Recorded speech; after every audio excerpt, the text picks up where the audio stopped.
Heto ang mga maiinit na balita na dapat niyong tutukan mula sa FM Radio at PRTV Newsroom. Ito ang FM Radio Newsbreak. FM Radio Newsbreak.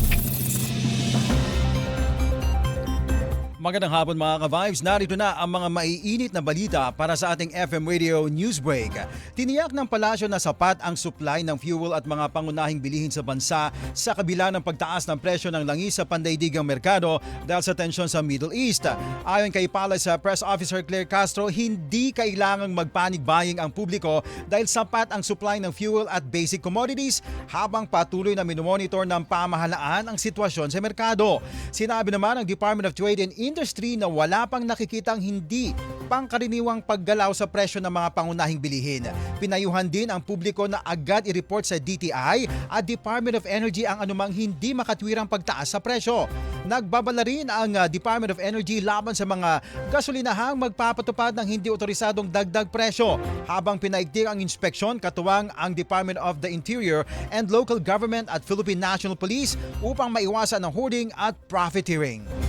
FM Radio Newsbreak. FM Radio Newsbreak. Samantala sa iba pang mga balita, nagpahayag ng suporta si UN Secretary General Antonio Guterres sa kandidatura ng Pilipinas para sa isang non-permanent seat sa United Nations Security Council sa pulong nila ni Ferdinand Marcos Jr. Nais naman ni Guterres na marinig ng mas malakas ang boses ng Pilipinas sa UN bilang tagapagtulay sa mga bansa.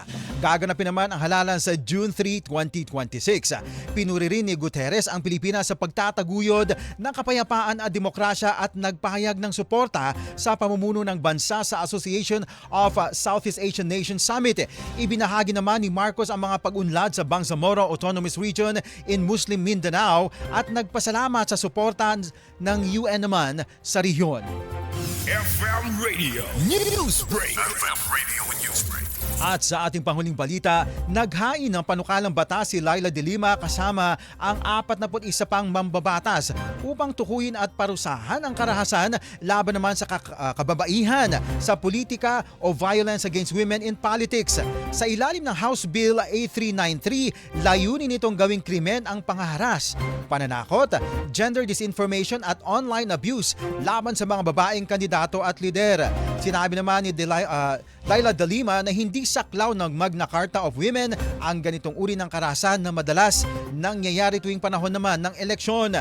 Nais din ng panukala na atasan ang Commission on Elections na bantayan ang mga political party laban naman sa gender-based political violence at obligahin ang mga digital platform na aksyonan ang coordinated online attacks. FM Radio Newsbreak. FM Radio Newsbreak.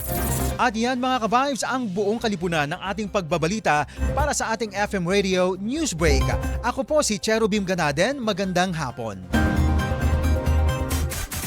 Inyong narinig ang FM Radio Newsbreak dito sa FM Radio, Favorite Music Radio.